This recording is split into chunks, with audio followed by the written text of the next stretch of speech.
Mesdames, messieurs, bienvenue dans cette nouvelle vidéo où je vais vous proposer mon pronostic du match entre la France et l'Espagne. En tout cas, j'espère que vous allez bien. Moi, ça va, malgré un petit peu de stress. Ça reste une demi-finale de grand tournoi. Ça reste contre l'Espagne. C'est pas la Suède. C'est pas un 16e de finale. Donc ici, on est obligé d'avoir un petit peu de tension.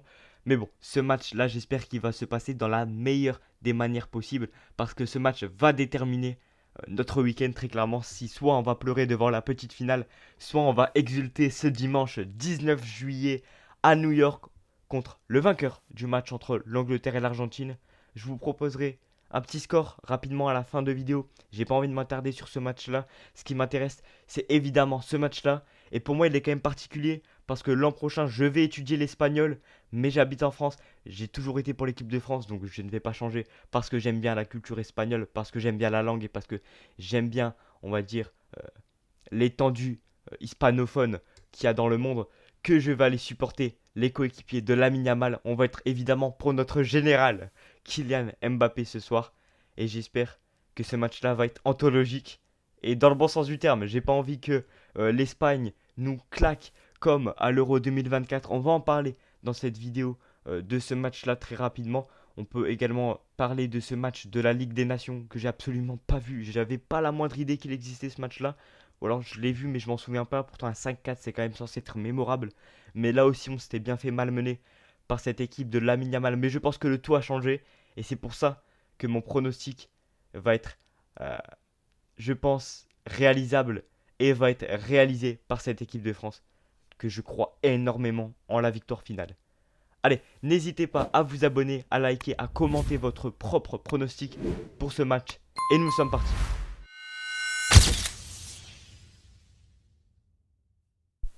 Comme on l'a évoqué en introduction, ce match est désormais une institution, je pense, du football. Parce que France-Espagne, c'est quand même pas mal de matchs dans l'histoire. Beaucoup quand même de matchs amicaux, d'élimination, etc. Mais c'est surtout un quart de finale en 2000. C'est surtout, évidemment, en 2012 aussi, on peut en parler, un autre quart de finale qu'on avait perdu à ce moment-là. Mais surtout, et c'est là où ça pique, c'est ce match, voilà, entre l'Espagne et du coup la France à l'Euro 2024 en Allemagne, qui avait été une véritable souffrance. Autant ce tournoi, pour moi, c'est un des pires que j'ai vu. C'est pas quelque chose qui m'a laissé beaucoup de souvenirs. Genre, je me souviens même plus du groupe qu'on avait. On avait quoi, l'Autriche, les Pays-Bas, et je sais même plus. Après, on avait affronté la Belgique. Ah si, le Portugal. Mais j'ai pas vraiment de souvenir déjà de l'équipe qu'on avait. Forcément parce que elle m'a pas marqué quoi. Offensivement, on était calamiteux. Et l'Espagne nous avait détruits avec leur jeu de possession, etc. Et également dans ce match bizarre là, en Ligue des Nations, on se faisait mener 5-1, 4-1 et qu'on a perdu du coup 5-4 au final avec une super entrée de Ryan Cherky. J'ai re-regardé un résumé l'autre jour et waouh, ça fait mal aux yeux quand même comment on s'est fait détruire derrière. Mais je pense qu'aujourd'hui, ça va être une dimension totalement différente. On va pas être du tout dans la même configuration que les deux dernières confrontations entre l'équipe de France et l'Espagne. Parce qu'aujourd'hui, l'équipe de France est meilleure qu'en 2024, est meilleure qu'en 2025. Et l'Espagne est plus faible qu'en 2024 et plus faible qu'en 2025. Et ça, déjà, ça s'explique par les différents matchs que j'ai vus. Et sans dire de bêtises, il me semble que j'ai vu tous les matchs des deux équipes. Bon, la France, ça me paraît logique. L'Espagne, normalement, j'ai vu tous leurs matchs depuis le début de la compétition. Non, sauf contre l'Uruguay. Je n'ai pas regardé le match contre l'Uruguay, c'était à 1h du matin. C'était un peu une galère de regarder ce match-là, je vous avoue. Et au final, il devait être pas franchement intéressant. Mais de ce que j'ai à dire déjà sur l'Espagne, qu'on n'a pas forcément débriefé sur la chaîne, c'est que cette Espagne-là, pour moi, ouais, c'est le top 3 des meilleures nations du tournoi. Mais déjà, la France est largement au-dessus. Et cette Espagne, je la trouve même assez décevante. Parce qu'on va pas se mentir, que ça les voyait comme les grands favoris du tournoi. Il me semble que la cote pré-tournoi sur les divers sites de paris sportifs était autour des 5, me semble-t-il. Je pense que c'était assez ambitieux de dire que cette Espagne-là était le suprême favori. Parce que je trouve que sur le papier, franchement, c'est pas non plus si ouf que ça. Maintenant, est-ce que sur le papier veut dire quelque chose quand le collectif est supérieur à tous tes petits joueurs que tu as sur le terrain? Je pense pas. Maintenant, quand tu vois l'équipe d'Espagne, tu te poses quand même diverses questions en comparant à la nôtre. Alex Baena, ok, bon joueur de club, d'accord. C'est pas top 15 meilleur ailier gauche du tournoi, je pense, en vrai. Pour moi, il n'a rien prouvé à ce poste-là. Ok, il est sympa, il y a une bonne qualité de centre, il est intéressant dans son placement, il y a une bonne qualité de passe aussi. Maintenant, de passe, j'ai dit de centre, je voulais dire. Mais en gros, Alex Baena, pour moi aujourd'hui, c'est un joueur qui est pas assez percutant pour pouvoir bouger Koundé ou pas Mécano, qui l'un fait une énorme Coupe du Monde et l'autre qui monte en puissance depuis quelques matchs. Mais je veux dire qu'un Nico Williams en grande forme aurait pu déjà plus nous poser des problèmes. Mais en tout cas, je pense que sur ce secteur-là, on va pas forcément être en difficulté. Bien que Kukurea fait une excellente Coupe du Monde et il est super important dans son rôle qu'il entreprend en tant que limite piston ailier. Il me semble qu'il jouait à ce poste-là en tout début de carrière, ailier gauche. Ça se voit. Déjà, il fait une bonne Coupe du Monde défensivement, je trouve, mais offensivement, c'est pas mal. Et je pense que c'est le meilleur arrière gauche du tournoi parce que Nuno Mendes n'a pas fait un grand tournoi en vrai. Pas meilleur latéral gauche du monde, hein. Je parle juste de cette Coupe du Monde 2026. Et après, tu as d'autres zones d'inquiétude. Laporte, déjà. Enfin, j'imagine la vitesse de Olysée, de Dembélé, de Mbappé ou même de Désiré Doué en transition face à un Aymeric Laporte relativement vieillissant et en grande difficulté sur les transitions françaises. Franchement, je pense que ça peut être un carnage, sachant que Courbarcy n'est pas non plus irréprochable, hein, notamment contre la Belgique. Et qu'en vrai, Pedro Porro, c'est un bon joueur, mais ok, je pense que Doué ou Barcola peut le manger. Moi, je pense que cette équipe d'Espagne-là, au fond, a certes une belle équipe, a certes un très beau collectif, a une tactique qui paraît imparable de jouer en possession, mais je pense que si l'équipe de France amène ce jeu de pression euh, qu'ils ont amené face au Maroc, je pense qu'on peut juste les exploser. Je vais revenir sur mon score après, on va parler un petit peu de l'équipe de France et cette composition probable qu'affiche Fotmob. Euh, c'est vrai que j'ai un truc à redire peut-être sur Chouameni titulaire. Ça fait quoi 2 matchs qu'il n'a pas joué? Est-ce que c'est judicieux de le mettre titulaire dans une demi-finale de Coupe du Monde, sachant que il n'a pas eu les plus grandes facilités du monde, pour ne pas dire des grandes difficultés, à l'Euro 2024 face du coup à ce milieu espagnol qui était déjà composé de Rodri à ce moment-là et de Fabian Ruiz. Moi, je pense pas que ce soit l'option au milieu de terrain. Je verrais plus Manu Koné qui nous sort 2 matchs de suite exceptionnels d'un niveau remarquable. On en a déjà parlé lors du débrief de France-Maroc. Mais Manu Koné est super fort. Son abattage au milieu de terrain, sa grinta, sa qualité de passe aussi, qui est, je pense, plus intéressante que celle de Chouameni. Et son apport offensif, je trouve, ses frappes de l'extérieur de la surface qui peuvent être un levier dans ce match-là. Pour moi, je pense que Manu Koné est l'option à mettre en titulaire. Maintenant, je pense que Deschamps va quand même opter sur Chouameni. Il aime pas forcément trop changer ses plans, donc je pense que il va quand même rester là-dessus. Avec un Rabiot qui, pour moi, ne fait pas un tournoi exceptionnel, mais ne fait pas un mauvais tournoi non plus. Et je pense que ce soir, ça peut être vraiment euh, son match pour prouver qu'il a bel et bien sa place titulaire et qu'il ne l'a pas volé depuis le début du tournoi. Parce que Rabiot, en vrai, moi, depuis ce début de tournoi, j'ai pas un match référence qu'il a sorti. Et ce match-là pourrait être celui de ce soir, s'il entreprend des bonnes choses évidemment. Ensuite, Digne, ben, face à une adversité qui est Lamine Yamal, c'est inutile de mettre un Théo Hernandez. Il te faut un profil beaucoup plus défensif pour défendre sur ce mec-là, qui sort pas la Coupe du Monde du siècle non plus, mais qui reste quand même assez dangereux dans ce type de configuration. Et sinon, la défense va être la même. Maintenant, moi j'ai une interrogation qui reste quand même assez énorme et qui va, je pense, déterminer notre jeu dès les 1h30 avant le match. C'est évidemment la titularisation ou non de Désiré Doué. Parce que si Doué joue, moi je pense qu'on sera clairement dans cette optique de on presse l'Espagne, on va chercher le ballon haut, un peu comme on l'a fait à l'image euh, de ce quart de finale contre le Maroc.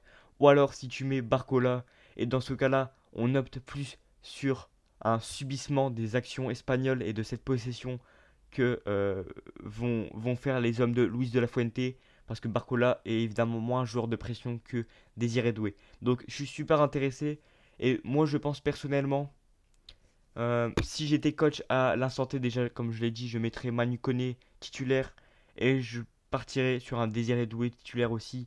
Parce que Barcola est un très très bon joueur, évidemment, on le sait, et serait titulaire dans n'importe quelle équipe du tournoi, évidemment. Maintenant, je pense que ça peut être plus intéressant de, de presser, de d'imposer, on va dire, euh, du stress à cette équipe espagnole dès cette première période, avant forcément d'exploiter le fait qu'on ait une bonne équipe en contre. Parce que si on laisse la possession à l'Espagne, déjà, on peut revivre le match de l'Euro 2024 et ça peut être assez long pour nous. Et je pense que si on veut marquer un but, la meilleure solution à faire, c'est d'entrée de jeu imposer une énorme pression sur Koubarsi, Laporte quand ils auront le ballon en phase défensive de jeu et qu'en fin de match, tu subis un petit peu plus les offensives espagnoles à 1 ou 2-0 pour nous. Et dans ce cas-là, tu fais rentrer Barcola pour potentiellement aller mettre le troisième. Ou au pire des cas, tu sors doué pour apporter euh, une option défensive pour renforcer ton milieu de terrain un peu, du coup, un Manu Koné ou un Tchouaméni selon qui est titulaire. Voilà, moi je verrais ça tactiquement et au niveau de la composition, je pense que ça peut être plus intéressant euh, d'apporter ce pressing-là d'entrée de jeu que juste directement de subir les actions espagnoles parce que c'est pas le but dans ce match-là. Voilà, maintenant pour revenir sur un plan un petit peu plus score et pronostic, qu'est-ce que je verrai pour ce match-là? Moi je pense que l'équipe de France va un peu torcher l'Espagne. Voilà, je vous le dis comme ça, je suis confiant et c'est pas bien, c'est un petit peu honteux d'être comme ça, je vous avoue, parce que je peux porter l'œil, je peux être trop confiant et être déçu à la fin, c'est vrai. Mais pour moi, j'ai vu une équipe de France en vrai au top de sa forme dans ce tournoi-là. Franchement, est-ce que vous avez déjà vu un match euh, aussi, aussi fort, un jeu aussi incroyable proposé par l'équipe de France face au Maroc ces quelques dernières années? Moi, je pense pas. Et cette équipe de France-là, déjà, elle est largement au-dessus de cette Espagne qui est plus faible, comme on l'a dit, par rapport aux dernières confrontations. Et si Mbappé presse autant qu'il l'a fait contre le Maroc, et si ces trois-là forment comme un milieu de terrain de 4-3-3 à la récupération, ça peut être super. Parce que euh, si ces trois-là sont en forme face à cette charnière-là, Cubarsi, Laporte, ça peut être un carnage. Maintenant, là où j'ai des doutes, comme on l'a dit, c'est forcément la Yamal. Parce que si il y a un Yamal en extrême, en forme impériale, face à Lucas Digne, on peut vite manger le but au bout de 10-15 minutes de jeu. C'est pour ça que pour moi, il faut vraiment les presser d'entrée de jeu. Parce que si tu laisses la possession et que c'est un Yamal des grands soirs, ben, une frappe hors de la surface et j'aime énormément Maignan, mais la spéciale de Yamal, pas sûr qu'il aille la chercher celle-ci. Maintenant, j'ai confiance en Didier Deschamps et en sa capacité à réagir. Depuis le début du tournoi, on a affronté toutes les configurations possibles, des blocs bas, des blocs extrêmement bas, si ce n'est anti-football contre le Paraguay, des, des équipes peut-être un peu plus offensives, un petit peu plus joueuses, comme la Norvège ou le Sénégal, ou encore du coup dans un autre type que j'arriverai pas à définir ce match d'extrême domination face au Maroc. Je pense qu'on est paré pour jouer à ce jeu de possession espagnol, mais on est aussi paré à nous proposer un jeu de pression euh, de, de, de nos attaquants parce que pour moi la clé va être là si les quatre devant, les quatre fantastiques, comme j'aime bien les appeler, font un très bon match. Bah, je pense qu'on va juste les étrier de la une minute de jeu à la 90e parce que je vois pas de prolongation dans ce match-là. Et pour vous proposer un score, moi je verrai 3 buts à 1. Voilà, 3 buts à 1 et ma configuration de jeu serait que l'équipe de France marque pas tout de suite, marque en seconde période. Je vois 0-0 à la mi-temps, on se dit ok, stressant ce match-là, on n'a pas forcément la maîtrise, on est bon mais sans être tranchant non plus. Et je verrai au retour des vestiaires Mbappé claquer un but dès la 50e minute de jeu. Allez, une petite frappe hors de la surface, ce serait exceptionnel. Et ensuite que euh, l'Espagne nous propose un jeu forcément de sorte à recoller au score et que en contre Ousmane Dembélé va inscrire le 2-0, que Dani Olmo marque le but du 2-1 à la 70e minute, l'Espagne pousse, on fait rentrer Bradé Barcola qui marque le troisième but et on gagne ce match 3-1 avec beaucoup de stress, mais au final avec une maîtrise de la seconde période qui aurait été au-dessus de celle de l'Espagne. Et c'est ainsi que je vois du coup l'équipe de France se qualifier en demi-finale. En finale, pardon. La demi-finale, c'est ce soir. Voilà pour mon pronostic de France-Espagne. Maintenant, je vais chercher ce match entre l'Angleterre et l'Argentine qui aura lieu du coup demain à 21h également. Et cette configuration-là m'intéresse énormément parce que l'Angleterre, sans faire une performance incroyable depuis le début du tournoi, depuis, on va dire, les phases de poule qui n'étaient pas forcément rassurantes, je trouve qu'en vrai, ils montent clairement en puissance malgré leurs difficultés face à la Norvège. Parce que déjà, c'était une Norvège joueuse. Et on pourrait se dire, ok, les difficultés face à des équipes comme le Congo, le Ghana, et du coup, là maintenant, la Norvège, et on peut aussi parler du Mexique, hein, face au Mexique, où les Mexicains ont très bien joué.